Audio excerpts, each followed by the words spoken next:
जीवन केवल भगवत प्राप्ति के लिए। सहना सीखो, सहना। हर बात अंदर ही अंदर दबा के जला दो उसे, बाहर प्रकट मत करो, बात समझो। ये अध्यात्म है। रहीमन मन की व्यथा रखिए मन में कोई, सुन इठ लई हैं लोग सब बांट न लई है कोई। आप जब किसी बात को कहते हैं तो उसकी सत्ता दृढ़ होती है, कोई मत। चाहे जैसी आपकी स्थिति हो, आपके हृदय आराध्य जान रहे हैं, आपको जो जलन हो रही वो आपका हृदय पाप नाश करके पवित्र हो रहा है। ये व्यर्थ नहीं जा रहा कि मैं व्यर्थ में जल रहा हूं, नाम जप कर रहे हो। आपका हृदय किसी भी विषय को लेकर जल रहा है, वो पवित्र हो रहा है। बस बोलो मत, चेष्टा मत करो, शांत हो जाएगा, निर्मल हो जाओगे। यही उपाय है। शांत करने चलोगे तो ऐसे दलदल में फंस जाओगे कि फिर वो अशांति तुम्हें पता नहीं किस जन्म में अवसर मिले उससे निकलने का। प्रार्थना मान लीजिए, इस मन की जलन को जो सह गया उसी की भक्ति बड़ी है, और बढ़ी हुई भक्ति अजित को जीत लेती है। सहित सहित बाढ़े भगति गृह तन गुरु हितगार। अपना सर्वस्व गुरुदेव भगवान के चरणों में अर्पित करके उनकी आज्ञा के अनुसार चल रहे, बस प्रभु दूर नहीं है। समर्पण का भाव, अहम समर्पण में सर्वस्व समर्पण हो जाता है। उपासक को हर समय सावधान रहना होता है, क्योंकि ये बहुत बड़ा युद्ध है।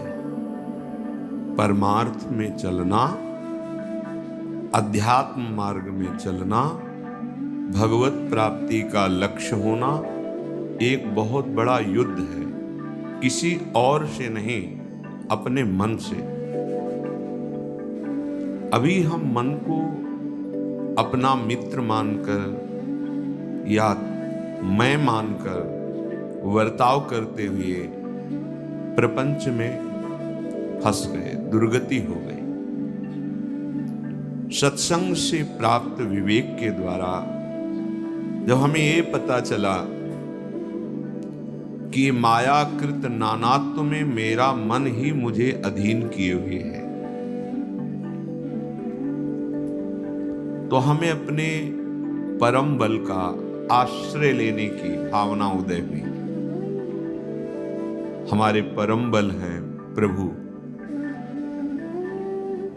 जब तक आप इनका आश्रय नहीं लेंगे तब तक मन की गुलामी से मुक्त नहीं हो सकते।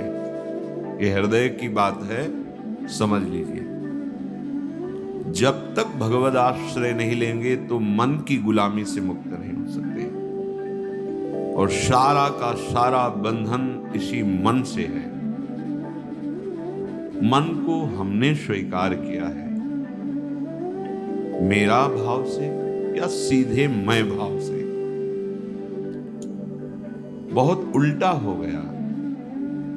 जो बुद्धि निर्णायक है, मन ने बलात् उसको अपने अधीन कर रखा है। जो मन इंद्रियों को शासन में ले सकता है, तो इंद्रियां बलात् मन को अपने अधीन कर लिए हैं।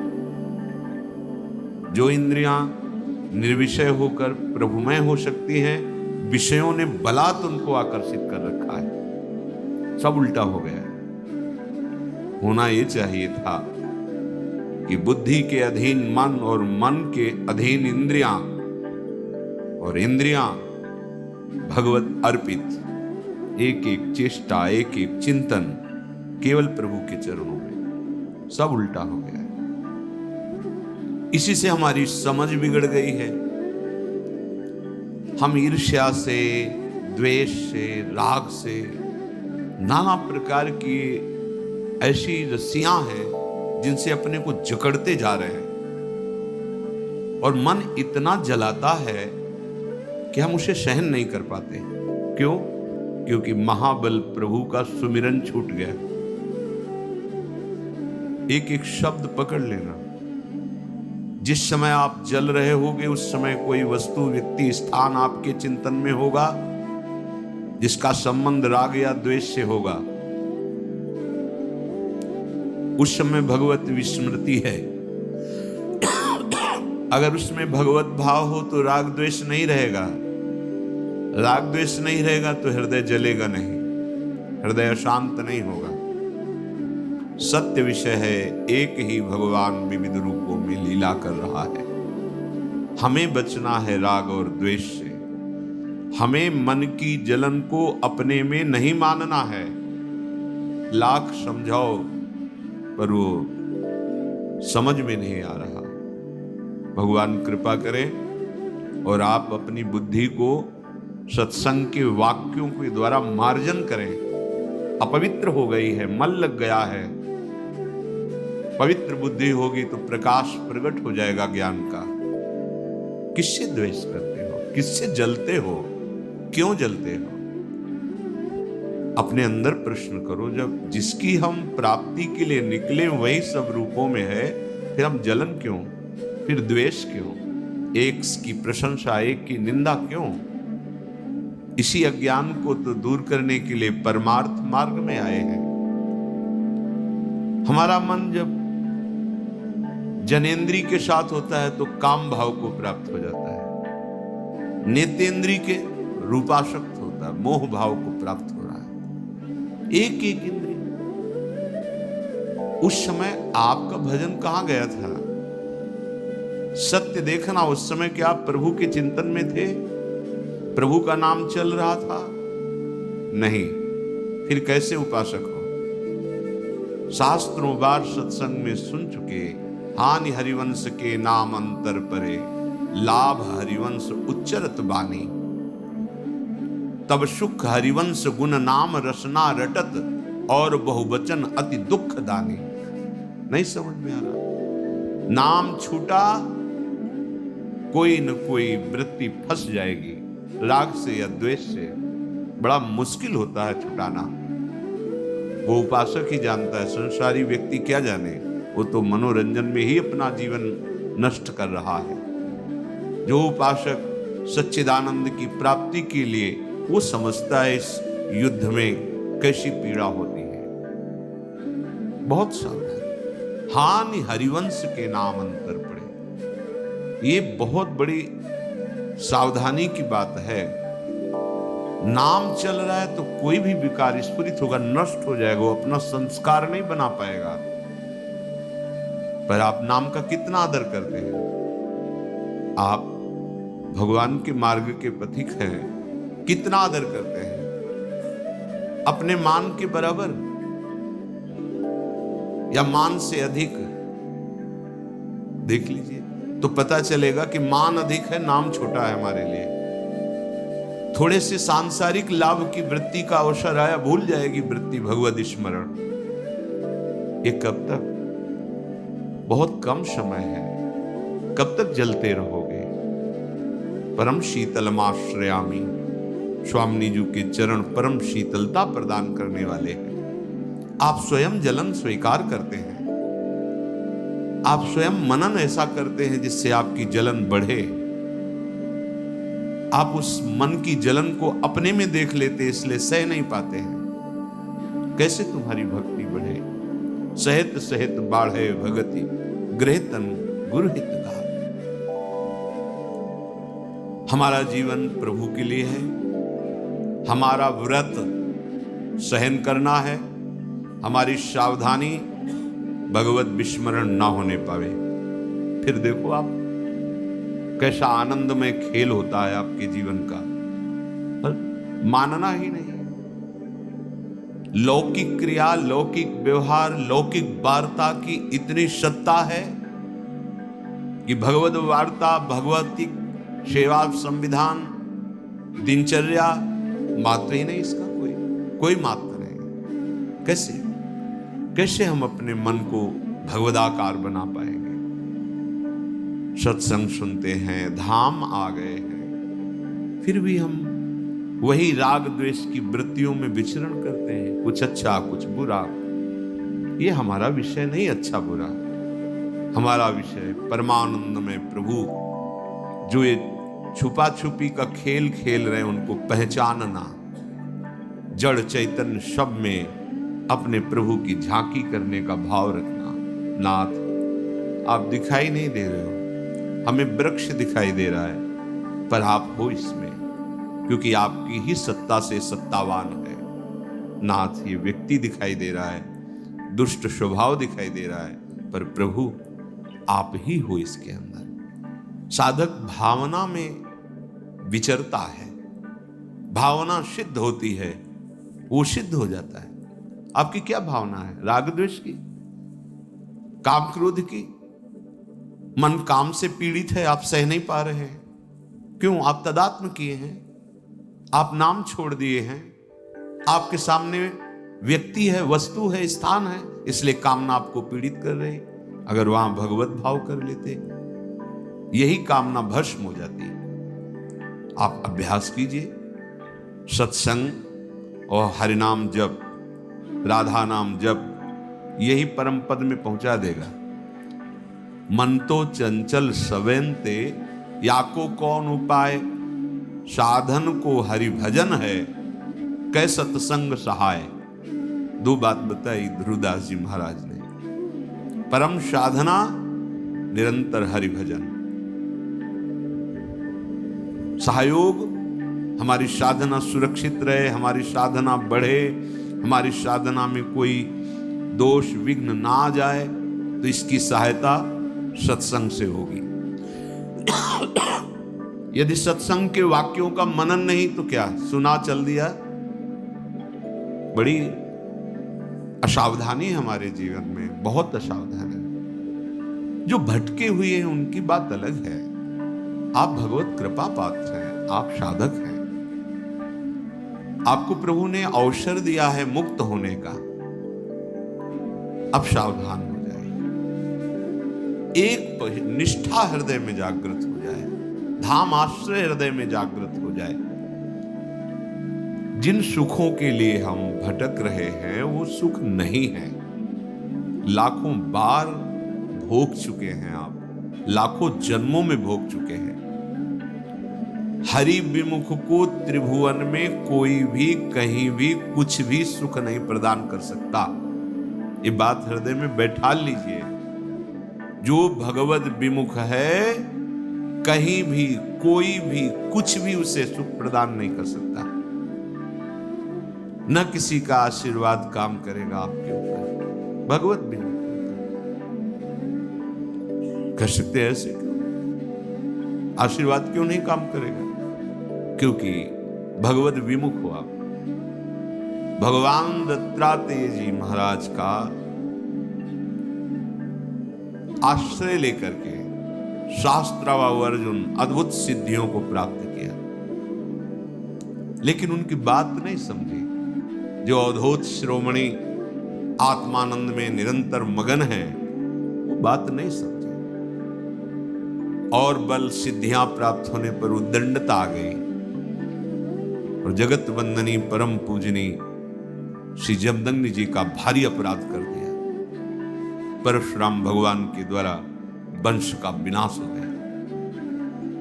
क्या हुआ? इतने बड़े महापुरुष का आश्रय लेने वाला, संग करने वाला।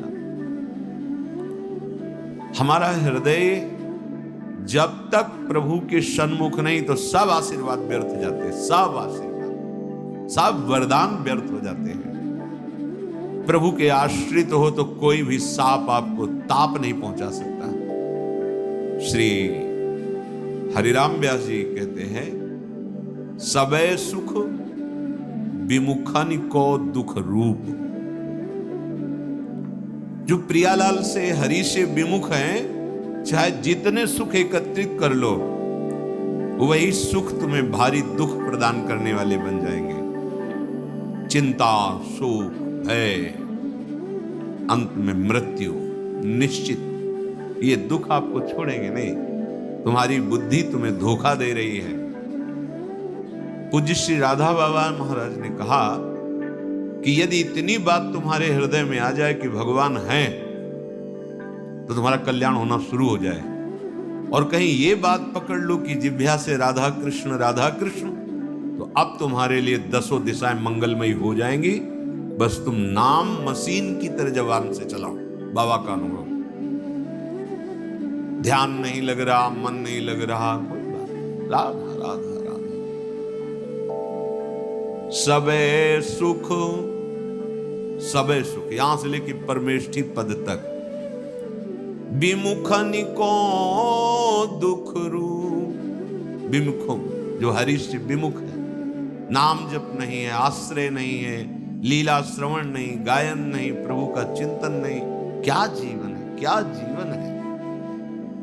दुर्दशा देख के हृदय दुखी होता है संतों का, जो बड़े बड़े तप लोक जन लोक में विराजमान महर्षि जन हैं कि अरे ये हमसे ऊपर जा सकते हैं। भारत भूमि में जन्म लेकर जो हमारे भगवत आराधन के मर्मज्ञ वेदज्ञ ऋषि जन हैं, सिद्धांत बताएं, उसके अनुसार चलकर ये हमसे ऊपर जा सकते हैं, वैकुंठ जा सकते हैं, आप साकेत जा सकते हैं, आप भगवान की नित्य विहारी लीला में प्रवेश कर सकते हैं। उनको दुख है इस बात का, इतना सुंदर मनुष्य जीवन पाकर ये भगवत विमुख समय नष्ट कर रहे हैं।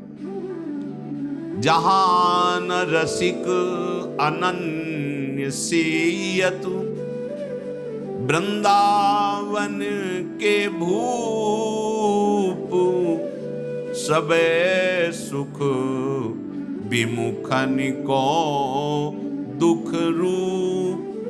जिसके जीवन में संत नहीं, वो जीवन प्रकाश को प्राप्त नहीं होता पक्का। जैसे हमें जीने के लिए अन्न चाहिए, जल चाहिए, वायु चाहिए, ऐसे जीवन के परम लक्ष्य के लिए हमें संत चाहिए। जहां न रसिक अनन्य सेयत, जिसके जीवन में किसी भगवत प्रेमी महात्मा का संबंध नहीं है, वो जीवन प्रकाशित नहीं हो सकता। अर्थात अज्ञान अंधकार माया अंधकार में भटकता रहेगा कोई भी हो। समस्त आसक्तियों को नष्ट करने की सामर्थ्य भगवत प्रेमी महात्माओं के वचनों में होती है। उनके वचनों का आदर पूर्वक पालन करने पर वृंदावन के भूप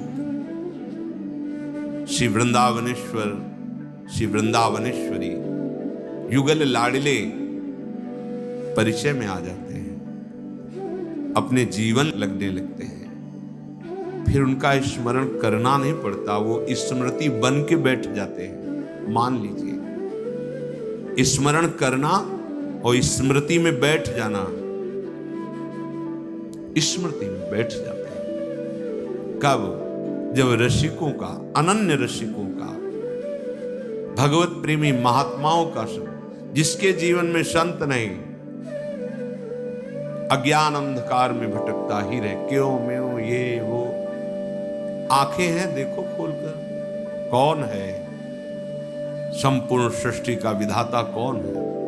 कोई तो है। जब कृति है, रचना है, तो रचना करने वाला भी है। जब ये सब प्रकट है तो प्रकट करने वाला भी कोई है। वही हमारा स्वामी है, उसी के हम अंश हैं, या वही हमारी आत्मा है। हरिराम व्यास जी कह रहे, संतों का संग नहीं हुआ, प्रभु का आश्रय नहीं हुआ, तो उसके हृदय में दया नहीं होती। दया के बिना हृदय कठोर, कठोर हृदय में ही सारे विकार। दया, द्रवित हो जाना, दूसरे के दुख को देखकर कैसे निवृत्त हो, ये कैसे सुखी हो, इसका कैसे मंगल हो। संतों की जो दृष्टि होती है वो परम दुख निवृत्ति के लिए होती है। वो पत्ते नहीं काटते, वो जड़ उखाड़ते हैं। हमें कोई बीमारी हुई, डॉक्टर के पास गए, उस बीमारी की औषधि दे दी, बीमारी ठीक हो गई। फिर हमसे ऐसे कर्म हो रहे हैं कि और नए हमें दुख मिले। उस बीमारी की, उस दुख की जड़ क्या है जो सदा सदा के लिए खत्म हो जाए? बोले वो है अज्ञान, वो है अविद्या, वो है भगवत विमुखता। संत जन कृपा करके भगवान के सन्मुख कर देते हैं। जो मंगल भवन है, आनंद समुद्र है, जो अपनी आत्मा है, कोई और थोड़ी है। आए हुए दुख की निवृत्ति तो अपने आप हो जाएगी, आप करो या ना करो। जैसे दिन है तो अपने आप रात्रि में बदल जाएगा, रात्रि के बाद दिन आ जाएगा, बदलना है उसको। ये टिकाऊ नहीं है। आगमा पाइनो अनित्यास, ये आने जाने वाले हैं। इनके लिए संत समागम थोड़ी होता है। सत्संगति संस्कृति कर अंता, आवागमन के चक्र का ही नाश कर दे, भव रोग को जड़ से मिटा दे, उसे सत्संग कहते हैं। तब है बड़े भाग पाई सत्संगा। व्यर्थ का प्रपंच दिमाग में भरा हो, व्यर्थ का प्रपंच। जब तक इसे आप छोड़ेंगे नहीं आग्रह, तब तक संत वचन आदर सहित स्वीकार ही नहीं कर सकते। जब ये वचन ही स्वीकृत नहीं हुए तो आपका मिलना, आपका बैठना कोई खास बात नहीं हुई। वचन स्वीकार करना। जब तक वचन स्वीकार नहीं करेंगे तो आपसे उपासना नहीं बनेगी। शुद्ध उपासना के बिना अहम का नाश नहीं होता, दैन्यता नहीं आती। तो बिना दीनता के बंधन ही बंधन है। जब विचार करके देखते हैं तो लगता है कि हम जिसे साधन समझ रहे थे वो भी तो बंधन है। शुभ कर्मों की तरफ माना अशुभ कर्मों की निवृत्ति, और शुभ कर्म तो करता तो है, बचा ही ना, करता तो है ही ना। जब करता है तो भोगता तो होना ही पड़ेगा, अवश्य में भोक्तव्यम। जब शुद्ध विचार जागृत होता है तो लगता है अरे हमको भगवत प्राप्ति करनी है, शुभ नहीं इकट्ठा करना। ये शुभ का भी बंधन त्यागना है। तो फिर भगवत प्राप्ति किससे होती है? दैन्य भाव से भगवान की शरण होकर निरंतर नाम जप करते हैं। जो भी है भगवद अर्पित है।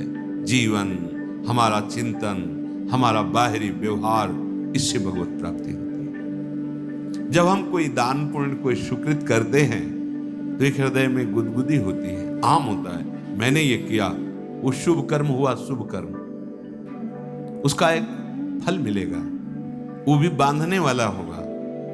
नहीं, इसीलिए जब उत्तम भाव जागृत होता है तो शुभ अशुभ दोनों कर्मों से वो ऊपर उठ जाता है। अब भगवत प्रेरणा से जो हो रहा है वो करता नहीं है, उसका उसे कोई फल नहीं चाहिए। निरंतर भगवत स्मृति और सारे कर्म भगवत प्रसन्नता के लिए हो रहे हैं शास्त्राज्ञा के अनुसार। अब जीवन मुक्त हो जाएगा। इसलिए हमारा जीवन केवल भगवत प्राप्ति के लिए। सहना सीखो, सहना।